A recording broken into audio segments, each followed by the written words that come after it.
Gani mwanafamilia wa channel tupendwa hii hapa ya Vizuza Media. Kama ndo mara yako ya kwanza, basi nikusihi usisahau kusubscribe, kulike, kushare pamoja na kucomment bwana. Esma yeye binafsi anasema kwamba katika mawifi wote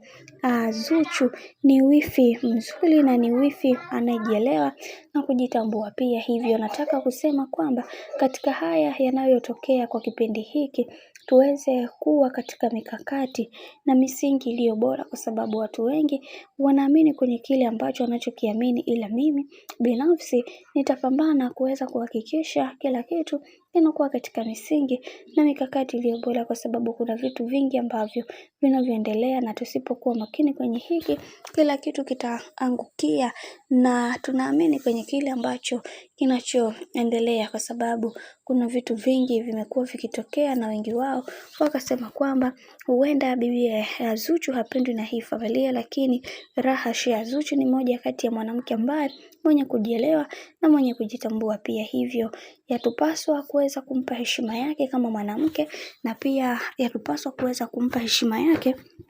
kama mke wa bwana mkubwa Diamond Platnumz. Tuachane na hizi drama ambazo zinazoendelea sasa hivi, kwa sababu kuna mambo mengi yamekuwa yakitokea binafsi hayakuwa mazuri kwa upande wake na kwa upande wetu pia, kwa sababu kila mtu anavutia kwake. Na leo hii amezungumza vitu vingi na kusema kwamba Zuchu amekuwa akipitia matatizo makubwa sana katika kila hatua ya maisha yake, lakini kwenye hiki kinachoendelea sasa yatupaswa kuweza kuhakikisha kila kitu kinakuwa katika misingi na mikakati ile imara, kwa sababu kuna vitu vingi ambavyo vimekuwa vikitokea na wengi wao walikuwa wanatamani kuweza kupata ufumbuzi juu ya haya yote ambayo yanayoendelea. Na tumeweza kuona Esma pia aliweza kumpa maua yake na kumwambia kwamba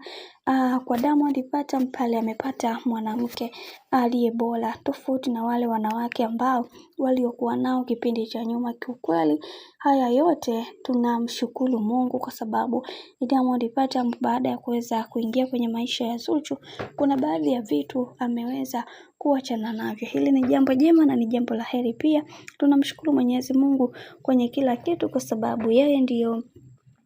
muweza wa yote, na ameweza kumhakikishia bwana mkubwa Diamond Platnumz, ameweza kumbadilisha kwa namna moja ama nyingine. Hili ni jambo jema na tunamshukuru Mungu katika kila hatua ya maisha ambayo anayoipitia kwa sasa, kwani watu wengi hawakuweza kuliangalia hili kwa upande mwingine, lakini leo hii tumeweza kupata ukweli wote kuhusiana na maisha yake kiujumla na uhalisia wake kiujumla, na tumeweza kuona Diamond Platnumz ni namna gani ambavyo anavyompenda bibi ya Zuhura.